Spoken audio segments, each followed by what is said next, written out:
अस्सलाम वालेकुम दोस्तों, उम्मीद है आप सब लोग खैर से होंगे। बात करेंगे एनओसी के मुतल्लिक। बहुत सारे दोस्त अब आप कहते हैं कि एनओसी जो है ना, रबाब कंपनी वो एनओसी नहीं दे रही, तो उसके मुख्तलिफ पहलू हो सकते हैं।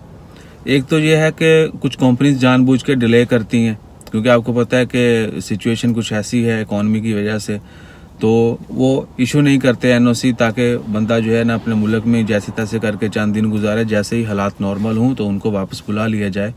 और कुछ लोग जानबूझ के, अरबाब स्पॉन्सर जो हैं कंपनी, वो जानबूझ के नहीं देते कि खली वली करो भाई, अभी इतना पहले से टफ है, ये है वो है। तो उनके लिए तो दुआ है कि अल्लाह ताला उन्हें हदायत दे और वो उनको अपने एम्प्लॉयज़ जो हैं जिनके वीज़े हैं उनको आउट पास दें और वापस आएँ काम पर। तो इन चीज़ों को समझें आप, क्योंकि ओवरऑल क्या है कि ज़्यादा जो लोग हैं वो एक तो जानबूझ के एनओसी नहीं दे रहे ताकि लोग वापस ना आएँ, या इस वक्त ना आएँ जब हालात बेहतर हों तब आ जाएँ। और दूसरा, आपको पता है कि मेजॉरिटी जो है, बल्कि हर बंदा जो है वो उसके ऊपर असर हुआ है इस कोरोना की वजह से, इकॉनमी की वजह से। तो हर बंदा जो है मोहताज चल रहा है। कंपनीज, बड़ी बड़ी कंपनीज जो हैं वो फारिग हो गई हैं, उनके बहुत लॉस हो चुका है।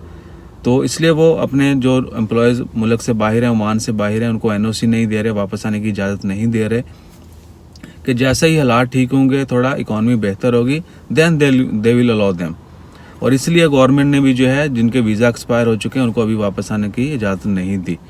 तो इंशाल्लाह खैर, ये पहलू थे पॉजिटिव और नेगेटिव। कुछ लोग जानबूझ के नहीं देते कि भाई चलो थोड़ी सेविंग होती रहेगी, वो आएंगे, खर्चा होगा, सैलरियाँ देनी पड़ेंगी, उनकी ग्रेजुएटी है, उनकी बैलेंस है।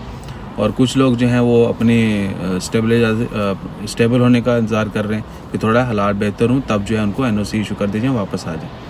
तो इन चीज़ों को समझें। बहुत सारे दोस्त बाब यही कहते हैं कि भाई वो जानबूझ के नहीं दे रहे, जानबूझ के नहीं दे रहे, हम ये कर रहे, वो कर रहे। तो थोड़ा भाई वेट और करें। मोस्ट प्रोबेबली चांसेस हैं नवंबर के, लेकिन फिर भी नवंबर और दिसंबर, अगले 2 महीने जो हैं वो शायद इसी तरह क्रिटिकल गुजरेंगे। उसके बाद हालात ठीक हो जाएंगे और कोरोना की वैक्सीन जो है वो भी उम्मीद है कि जल्द आ जाएगी मार्केट में। तो जैसे ही इन चीज़ों का मतलब मज़ीद अपडेट्स आती हैं वो भी आपके साथ शेयर करते हैं। अपना ख्याल रखें, दुआ में याद रखें। जज़ाकल्लाह, अल्लाह हाफिज़।